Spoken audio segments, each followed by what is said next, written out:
Hello, and welcome to another battle report from Sandbar Wargaming. I'm Paul, and we had a hardcore tournament with relaxed times, single list 50-point tournament the other day, and this is the first round pairing that I did a battle report of. I was playing Tyson, and I brought a 50-point E-Dube Shaper list with Molg, Bomber, Mauler, full Krillstone with the Elder, Janissa, and a full Krill Warriors with the unit attachment and 3 weapon attachments. I was playing Tyson. He brought a pretty standard loadout for Borka, 50 points. He had a full Krillstone with the UA, Mauler, Molg, Axer, Janissa, Fellcaller, and Chronicler. I think that would... Oh, and the Sons of Brag. He hadn't played those before, and so he wanted to give those guys a try. So here's his deployment. The standard hardcore scenario is close quarters. Your caster must be in either of the control zones, and you must control the zone on your opponent's side of the board, and 3 points wins the game. So here's my advancement. I probably should have moved up a little further, knowing that he doesn't really have any ranged weapons. I use the wall on the right to put behind our mold behind the wall, and Doomshaper kind of camping behind the wall. Excuse me. I moved the Mauler and the Bomber up slightly behind the wall. Again, the wall wasn't really necessary. It's kind of a first turn twitch that happens. You want to kind of advance up the field behind the wall. The Axer gave Molg rush, and the Krillstone advanced in their standard formation. Janissa put up a wall, and the Krillstone popped. I normally put a lot of fury onto the stone, but this time I decided to put some upkeeps up, so I put refuge on Molg, and I think that was the only upkeep that I put on up first turn. So here's Tyson's first turn. He put Iron Fleshed Fenblades with Tail of Mist up in the front there, bringing him up to defense 17, either from the charge with set defense or from shooting, but I don't really have any shooting, and well, except the Bomber. Moved up the Mauler and Molg behind the wall, pretty standard, and then his support staff in the back.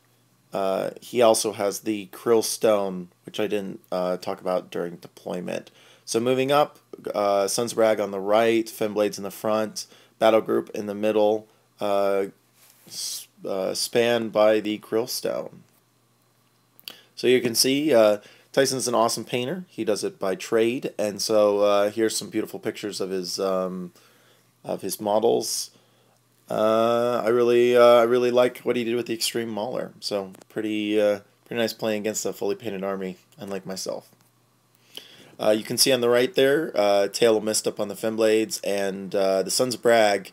He got kind of caught up and put the farthest to the right Sons of Brag kind of screened by the tower, which prevented a charge later in the game. So getting those Sons of Brag up front and kind of center without getting them killed is definitely a tricky task, but they can be pretty devastating in the right place. So here is this is the middle of my turn 2. It wasn't the complete activation, but I took a picture after advancing Molg. What happened is Borka is very good at jamming, and so I knew that I wouldn't get that extra ability out of my feet unless I feated early. And he had kept everything really far back, and so I took a jab with Molg. I popped my feet, I gave rush to Molg, and then I was able to take out 1 Femblade and 2 of the Sons of Brag, and then refuged back. I advanced the Bomber up and attempted to attack the battle group in the middle there, not doing any damage with that.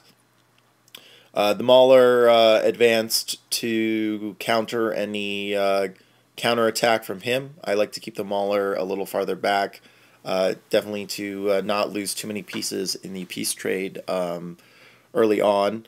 The Krillstones jam the Fen Blades with Set Defense and Iron Flesh. I don't think I hit any of them.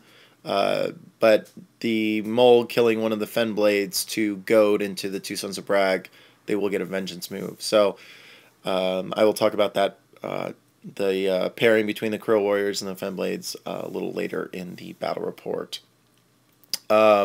I moved up the Bomber and the Mauler, screening them behind the wall. You can see the wall. Actually, no, I moved the no, the Bomber stayed where it is, and the Mauler is screened behind the wall, and Mulg refuged back. So the Bomber's kind of stuck out in the front there a little bit, and kind of screening Mulg. So that was the end of my turn 2. I think that is the complete turn 2 picture. So I sadly did not get a picture of Tyson's turn 2, as it is with a tournament. Sometimes you just can't snap up the picture.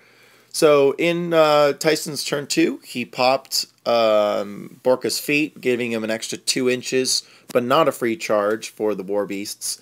He then was able to rush his Molg, and he had the distance. He needed 11-inch move with 13-inch threat range, and he wanted to take out my Molg. He was able to do that. I believe he took out Molg. Yes, I think he took out Molg, and he put a little damage on the Bomber, if I'm correct. He wanted to get into melee range for that second attack on the Bomber. He advanced the Fen Blades with Vengeance and Attack, whittling down my Krill Warriors, and he got the Axer in there after giving Rush. I think the Axer then charged in and did a Thresher, and actually I think I was able to tough out all the Krill Warriors. I think he may have done some negligible damage there. He moved Borka over to the right after the feat, and moved the Krillstone up, and then you can see kind of his support staff in the back there. Let's see. So this is the end of my turn 3. So a little gap here in the picture, but I had the Mauler go up and kill Molg, and then he had actually committed his Mauler as well. So I had my Wild Aggression's Raged Bomber go up and actually kill the Mauler as well. So I was able to get 2 of his pieces for 1 of mine for Molg, but the Mauler was left severely damaged. I think he only just barely killed the Mauler, and so kind of left me with very... so I only really had 1 War Beast, and that was the Bomber. So here you can see kind of bunkered down. I definitely... One of the beasts, I can't remember, it's been a bit, whether the Mauler or the Bomber, one of them has like 2 or 3 health left. And so it's... I think it is the Bomber. I think what happened was he had the Mauler charge the Bomber. And so his Mauler charged my Bomber, not being able to kill it. That left me the Bomber to commit with his last few points of health, kill the Mauler, and then my Mauler killed Molg. He had the stone, but I'm dice -1 with rage and the stone, and that definitely helped me crack Molg. So that was my turn 3. I've got 1. My Bomber's definitely probably going to die to the Axer next turn, but my Mauler is still doing pretty well. As you can see, my prediction was true. The Axer swinged around and took out the... Actually, I think the Fen Blades in their Vengeance move. He rolled Boxcars. He only had 4 health left. They rolled hit, and they rolled Boxcars on damage for the Vengeance move. And I was like, well, go for your Vengeance move. See if you roll the... It was dice -8, and you rolled a Boxcars killing the Bomber and Vengeance move. So... pretty good on his part for that roll. That left me with my Mauler available, and you can see the Krill Warriors definitely taking a hit from the Fen Blades. The Vengeance move plus their attack plus the I rolled a decent amount of tough rolls. I mean, you can see the Crow Warriors are still standing on turn 3, which is always good. Having the Crow Warriors crumble is not all that fun. So at the end of his turn, or his vengeance and the attacks, the Crow Warriors were able to crumble the Crow Warriors. And so I left me with my leader available, and you can see that having almost all of his Femblades available and all my Crow Warriors are dead. So he definitely won that side of the table, leaving me with very few pieces left on the board. So you can see with the last few pieces on the board, Borka came up, and again, I'm sorry I didn't take a picture of his turn. Things were going really quick at this time, and we were just kind of getting the tournament over with, as well as we played Death Clock, and so not wanting to take up any of my time to really take pictures, I was glad enough to snap the ones I did. Borka moved up and charged the Mauler. The Mauler, he ended up taking down the Mauler. I think maybe with the combination of the Mauler, or Borka and the Axer, my Mauler was diminished, and then Janissa tuffed the Axer. I started to get my Axer up to try to look like he rushed himself and charged in against Borka. Borka then took some damage and then stumbled drunk out of the Axer's control or range. I was really going for broke. I think even so, on my last turn, you can see Janissa's up there. I moved Janissa up. I needed to get Borka away from... he was screened by Janissa's wall, and that wouldn't have helped me. I wanted to try to get Doomy in there with powerful attack, and it was just a kind of a go for broke at this point. I've got like 2 or 3 models left on the table. So I moved Janissa up. I did Tectonic Shift, moving Borka over to the right, getting him away from that wall. I put Wild Aggression... No, I did not put Wild Aggression up on the Axer. I might have. I think I might have put the Axer with Wild Aggression to hit Borka. Hit Borka, did some decent damage, but he stumbled away. I don't think he even transferred it. So that was my turn 4.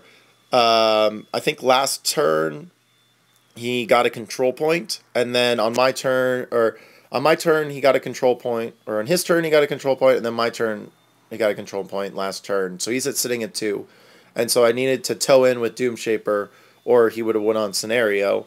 So after that, I think that he was able to get the Fenblades. He killed the Axer with the Sons of Brag as well as Borka, then had the Fenblades come in and were able to take out Doomshaper.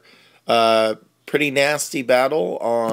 Definitely playing against Borka is pretty tough. He's quite the attrition caster. The Fenblades versus the Crow Warriors, definitely an interesting matchup. Iron Flesh definitely helped him out with regards to keeping them alive. I couldn't get the alpha with set defense. It was just not going to happen on the charge.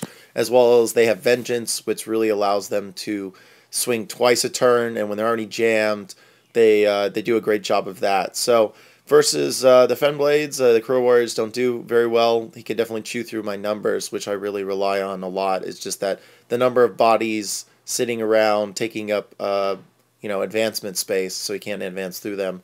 So getting those winning that battle was definitely helped him out a lot. But as well, the peace trade just worked out in his favor. He was able to get Borka in there. Borka is almost his own piece within the peace trade, and so he took the game. He got the assassination as well as the scenario victory. So good part on Tyson's. I definitely enjoy playing him every time. It's very hard to do any form of any. You can't really trick him because he does play trolls. So thank you for watching, and I had a great tournament. I ended up going 2-1. I played a circle player in the second round, or sorry, a Merc player in the second round with McBain, and he ended up death clocking himself with just a jam. He just completely jammed, and I refused flanked him, so he kind of funneled himself into the front of me, and the Krill Warriors were able to really hold up and jam him while I just sat around waiting to let the Krill Warriors collapse. Then I can kind of chew through all his infantry with Mulg and the Mauler and the Bomber. Countermeasure was pretty nasty with the Bomber, but overall I thought it was a good game. And in my third game, I played a Circle Player with Chromac and just a heavy beast list. It was Getorix, Megalith, Stalker, and the new Woldrath with a Wilder and Chromac. I was able to get the alpha on Mulg. I took out the Woldrath Spirit in the first turn, and then I used some refuge tricks with the Mauler. Mulg definitely died to that retaliation. I should have put refuge on Mulg instead of Wild Aggression to take out the Woldrath. But I I did the refuge trick with the Mauler and Rush. Was able to get the Mauler into the squishy beasts. Definitely, I was able to take out Megalith pretty whole-handedly with the Mauler after some bomber shots, and the Prowler or the Stalker got. I just kind of jammed the Crow Warriors into the Stalker. Eventually, I was able to take out all of his beasts, and then Chromac was just kind of he never feeded and played. It was very kind of far back, and never cast Bestial to kind of keep me from casting my spells. So it was just a pretty nasty battle with I was refuging Mauler.